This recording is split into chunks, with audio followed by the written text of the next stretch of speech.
Pengertian Good Governance. United Nations Development Program atau UNDP dalam dokumen kebijakannya yang berjudul Governance for Sustainable Human Development pada tahun 1977 mendefinisikan kepemerintahan atau governance yaitu keterampilan pelaksanaan kewenangan atau kekuasaan dalam bidang ekonomi, politik, dan administratif untuk mengelola berbagai urusan negara pada setiap tingkatannya dan merupakan instrumen kebijakan negara untuk mendorong terciptanya kondisi kesejahteraan, integritas, dan kohesivitas sosial dalam masyarakat. Lalu, prinsip yang harus dianut dan dikembangkan dalam praktik penyelenggaraan kepemerintahan yang baik meliputi yang pertama, partisipasi atau participation. Setiap orang atau warga masyarakat, baik laki-laki maupun perempuan, memiliki hak suara yang sama dalam proses pengambilan keputusan, baik langsung maupun melalui lembaga perwakilan, sesuai dengan kepentingan dan aspirasinya masing-masing. Lalu yang kedua, aturan hukum atau rule of law. Kerangka aturan hukum dan perundang-undangan harus berkeadilan, ditegakkan, dan dipatuhi secara utuh, terutama aturan hukum tentang hak asasi manusia. Yang ketiga, transparansi atau transparansi, yaitu transparansi harus dibangun dalam kerangka kebebasan aliran informasi. Yang keempat, daya tanggap atau responsiveness, yaitu setiap institusi dan prosesnya harus diarahkan pada upaya untuk melayani berbagai pihak yang berkepentingan atau stakeholder. Lalu yang terakhir, berorientasi atau konsensus, yaitu pemerintahan yang baik akan bertindak sebagai penengah baik berbagai kepentingan yang berbeda untuk mencapai konsensus atau kesempatan yang baik bagi kepentingan masing-masing. Kemajuan teknologi informasi dan komunikasi harus mampu dimanfaatkan secara optimal. Di era sekarang ini, saat arus penyebaran informasi sangat cepat, kita harus lebih cepat dari yang lain, harus lebih sigap dari yang lain. Jangan sampai kemajuan teknologi justru lebih banyak digunakan oleh pihak-pihak yang mengkerdilkan konsensus kebangsaan kita. Dalam merespon kemajuan teknologi informasi itu, saya menghargai MPR yang terus mencari cara-cara baru sehingga nilai-nilai konsensus kebangsaan bisa diterima terutama oleh generasi muda. Terobosan-terobosan baru harus diciptakan. Lompatan-lompatan kreatif dalam pembinaan ideologi Pancasila harus dikembangkan. Adapun ciri dan karakteristik tata kelola pemerintahan yang baik menurut Laude Ida tahun 2002, yaitu yang pertama, terwujudnya interaksi yang baik antara pemerintah, swasta, dan masyarakat, terutama bekerja sama dalam pengaturan kehidupan sosial politik dan sosioekonomi. Yang kedua, komunikasi, yaitu adanya jaringan multisistem antara pemerintah, swasta, dan masyarakat yang melakukan sinergi untuk menghasilkan output yang berkualitas. Yang ketiga, proses penguatan diri sendiri atau self-enforcing process, yaitu ada upaya untuk mendirikan pemerintah dalam mengatasi kekacauan dalam kondisi lingkungan dan dinamika masyarakat yang tinggi. Yang keempat, keseimbangan kekuatan, yaitu dalam rangka mewujudkan pembangunan yang berkelanjutan. Ketiga elemen yang ada menciptakan dinamika kesatuan dalam kompleksitas, harmoni, dan kerjasama. Lalu yang terakhir, independensi, yakni menciptakan saling ketergantungan yang dinamis antara pemerintah, swasta, dan masyarakat melalui koordinasi dan fasilitasi.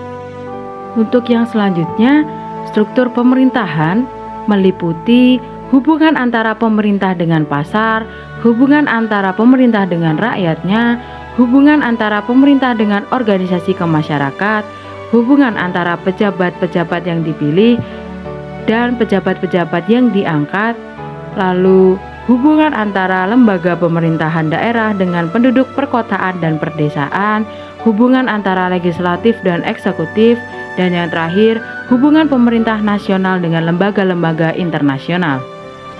Untuk karakteristik dasar tata kelola pemerintahan meliputi 3 karakteristik. Yang pertama, diakuinya semangat pluralisme, artinya pluralitas telah menjadi sebuah keniscayaan yang tidak dapat dielakkan sehingga mau tidak mau pluralitas telah menjadi suatu kaidah yang abadi. Lalu yang kedua, tingginya sikap toleransi baik terhadap saudara sesama agama maupun terhadap umat agama lainnya. Yang ketiga, tegaknya prinsip demokrasi. Demokrasi bukan sekedar kebebasan dan persaingan. Demokrasi juga merupakan suatu pilihan untuk bersama-sama membangun dan memperjuangkan peri kehidupan warga dan masyarakat yang semakin sejahtera. Struktur organisasi memiliki peran krusial di dalam tata kelola pemerintahan. Dalam perkembangan globalisasi dan informasi yang pesat saat ini, perubahan organisasi akan semakin cepat. Teknologi, ekonomi, politik, dan sosial merupakan faktor yang berpengaruh terhadap perubahan struktur organisasi. Menurut tulis pada tahun 2002, perubahan terhadap sumber daya manusia sebesar 10% saja dapat mengubah struktur organisasi. Untuk menghadapi perubahan struktur organisasi yang begitu cepat, perlu dilakukan beberapa hal antara lain sebagai berikut. Yang pertama, memelihara kesadaran yang tinggi akan urgensi. Ini berarti perlu memahami hak yang mendesak dan menempatkannya sebagai prioritas dalam menghadapinya. Kemudian yang kedua, menyusun pranata organisasi, yaitu mengoptimalkan informasi pengambilan keputusan serta menciptakan sistem penggajian yang sepadan dengan kinerja sehingga dapat meningkatkan mutu layanan dan kepercayaan publik. Selanjutnya yang ketiga, perubahan struktur organisasi.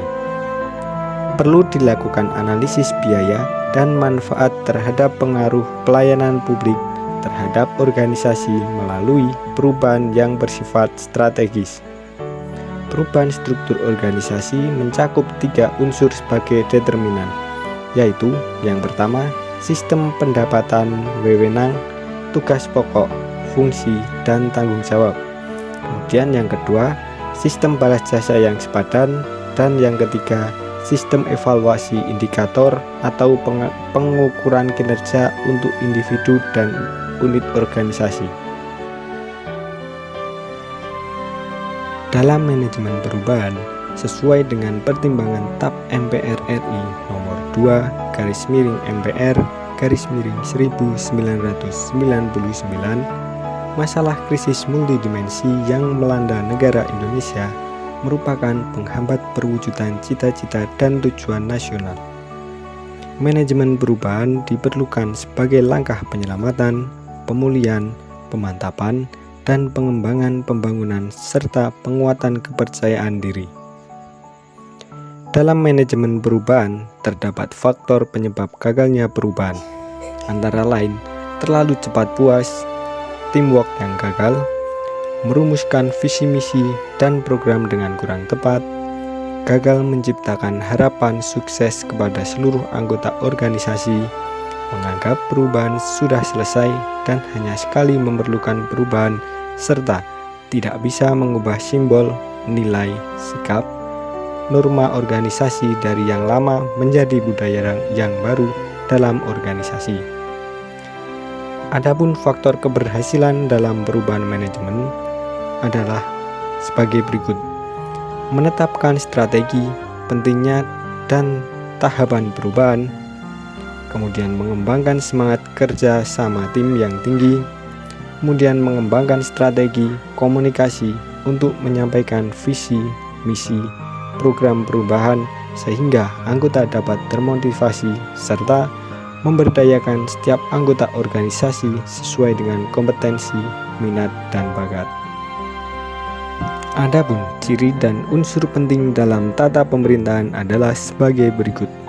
Yang pertama, memperhatikan kepentingan kaum paling miskin dan lemah, khususnya berkaitan dengan keputusan untuk mengalokasikan sumber daya pembangunan.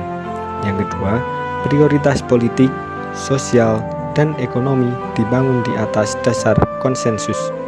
Kemudian yang ketiga, mengikut sertakan semua kepentingan di dalam merencanakan dan merumuskan suatu kebijakan. Selanjutnya yang keempat, transparansi dan pertanggungjawaban menjadi bagian inheren di dalam seluruh sikap dan perilaku kekuasaannya. Kemudian yang kelima, birokrasi pemerintahan dilakukan dengan efektif, efisien, dan adil. Kemudian yang keenam, supremasi hukum diletakkan dan dilakukan secara konsisten. Adapun kasus tata kelola pemerintahan di dalam konteks Indonesia, ada cukup banyak contoh yang dapat diperlihatkan bahwa masyarakat di berbagai daerah telah menerapkan suatu sistem kelola tata pemerintahan yang baik. Di Minangkabau, ada sistem kewilayahan yang disebut nagari, yang bersifat otonom karena warganya mengatur sendiri masalah di dalam masyarakat mereka. Nagari dipimpin oleh wali nagari yang diangkat oleh forum kerapatan adat yang anggotanya terdiri dari berbagai elemen masyarakat. Sang wali nagari harus bersikap adil dan semua keputusan dilakukan secara terbuka. Keputusan penting diambil melalui kerapatan adat dengan melakukan musyawarah untuk mencapai mufakat. Tata kelola pemerintahan yang buruk adalah sebuah masalah serius bagi suatu negara. Apabila masalah tata kelola ini terus diabaikan, maka akan menghambat pembangunan suatu negara. Di Indonesia, upaya untuk mewujudkan pemerintahan yang bersih dan tata kelola pemerintahan yang baik terus dilakukan. Namun, kenyataannya hal tersebut tidak mudah terrealisasikan.